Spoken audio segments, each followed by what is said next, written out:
Ассаламағалейкум. Бүгінгі сабағымыздың тақырыбы кеңшілікте ойлауды дамыту және де ұстану.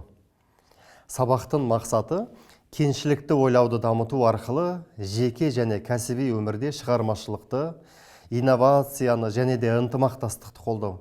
Бұл тәсіл біздің күнделікті шешімдерімізді және де мәселелерімізді шешудегі көзқарасымызды кеңейтіп, әртүрлі жағдайларда жаңа мүмкіншіліктерді табуға көмектеседі. Бүгінгі сабақта не өтеміз? Тыңдаушыларға кеңшілікте ойлаудың маңызы және оны қалай дамытуға болатынын түсінетін боламыз. Әлемге берудің және де алудың заңдылығын ашу.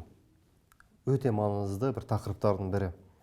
Негізгі ақпараттық бөлім кеңшілікте ойлау деген тақырып төңірегінде сөйлесеміз. Қазір анықтамасына келетін болсақ, кеңшілікте ойлау дегеніміз бұл өз айналаңыздағы адамдарды және жағдайларды кеңірек тұрғыдан қарастыру қабілеті.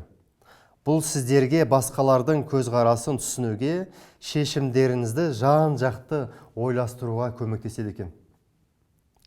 Маңыздысы, бұл көзқарас сізге эмпатиялық, ашық ойлы және басқалардың пікіріне сыйластық танытатын адамдарға айландырады сізді. Бұл қасиеттер әртүрлі адамдармен тиімді қарым-қатынас орнатуға мүмкіншілік береді екен сізге. Әлемге беру және де алу заңдылығы. Түсінігі, өмірдегі бұл заңдылық бойынша біз бергенімізге сәйкес аламыз. Қаншалықты деңгейде беретін болсаңыз, соншалықты деңгейде сізге Алла тағала рызығын төгіп тұрып береді екен.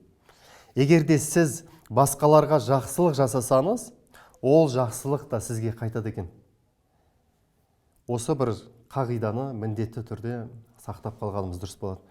Және де қолданыста мұны күнделікті өмірде кішкентай бір көмек қолдау арқылы, сондай бір қоғамдық жобаларға қатысу арқылы, және де бұл әрекеттердің сіздің өсуіңізге және де басқаларға нығайтуға қандай бір үлесін қосатынын көру арқылы, бұлай практикалық іс жүзінде теориямен ғана білу арқылы емес, практикалық іс жүзінде қолдану арқылы, бұл шынымен де бұл сізге бір алу мен беру деген нәрсе өте бір былайша айтқанда пайдалы болмақ.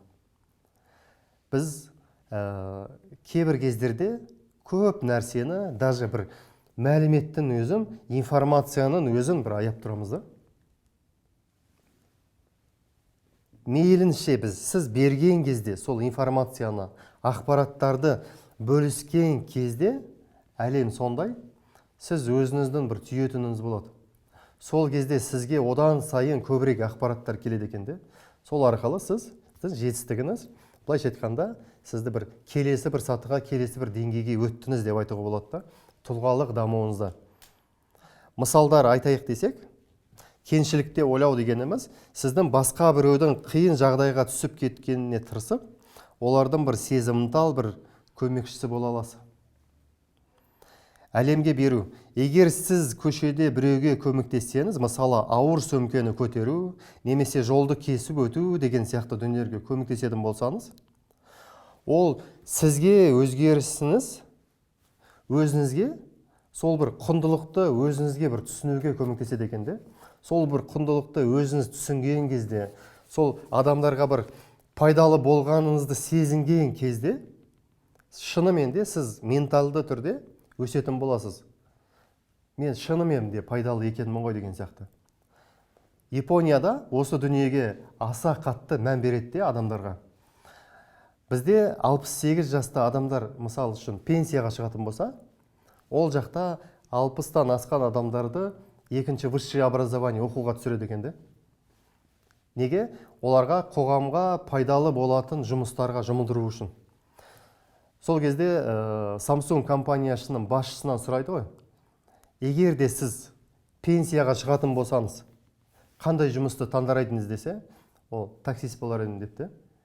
Таксист дегенде ол керемет, бір қоғамдық жұмыс екенде. Біздің Қазақстанда бұл бір жаман жұмыс сияқты бір пікір, сондай көзқарас қалыптасып кеткенде. Шынымен де бұл нандай бір жақсы бір нені қоғамға пайдалы болу арқылы сіздің біріншіден менталдық уровеньде жақсы ойлау арқылы сіз өсесіз. Екіншіден, пайдалы болу арқылы сіздің денсаулығыңыз ұзарады екен. Ол дәлелденген дүние. Япониядағы адамдар сол жастары, средний жастары 100 жастан асып кетеді. Өйткені олар 60-тан кейін, екінші оқуды оқығаннан кейін бір мусор шығару, бір қоғамға пайдалы болу деген сияқты дүниелермен айналысады екен. Сіздерге үй тапсырмасын бергелі тұрмын қазір.